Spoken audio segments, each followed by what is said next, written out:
Sales ও profit maximisation strategy. কথায় আছে লাভের গুড় পিঁপড়ায় খায়। আমাদের দেশে ছোট ও মাঝারি উদ্যোক্তাদের ব্যবস্থা এতই নাজুক যে ব্যবসায় রাত দিন পরিশ্রম করেন ঠিকই, কিন্তু সহজেই প্রফিট বা লাভের মুখ দেখেন না। যতটুকু লাভ করেন তা ব্যবসায়ের নানা ব্যয় মেটাতে চলে যায়। এজন্য বলা হয় লাভের গুড় পিঁপড়ায় খায়। আমি মনে করি ডিজিটাল যুগে পিঁপড়ার মতো ক্ষুদ্র প্রাণীরা এখন আর লাভের গুড় খেতে পারে না। খায় ফেসবুক সহ বিভিন্ন সোশ্যাল প্ল্যাটফর্ম। বাংলাদেশে প্রায় অর্ধদক্ষ কমার্স ও ই কমার্স ব্যবসায়ী রয়েছে। এরা সবাই লক্ষ লক্ষ ডলার ফেসবুকে ঢালেন, কিন্তু তেমন সেলস পান না। যা সেল হয় সেই টাকা ফেসবুক বিজ্ঞাপন দিতেই চলে যায়।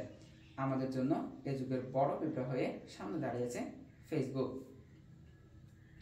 এই সমস্যার দুইটা কারণ। প্রফিট ম্যাক্সিমাইজিং স্ট্র্যাটেজিগুলো ঠিকমতো কাজ করি না। কোয়ালিটি কন্টেন্ট দিয়ে অ্যাড রান করি না। ফেসবুক বুস্টিং করলে সেল হবে না যদি আপনার কৌশল ও কন্টেন্ট ঠিক না থাকে। ফেসবুকে $100 খরচ করার প্ল্যান করলে অন্তত $50 কন্টেন্ট বানানোর পেছনে বাজেট করুন।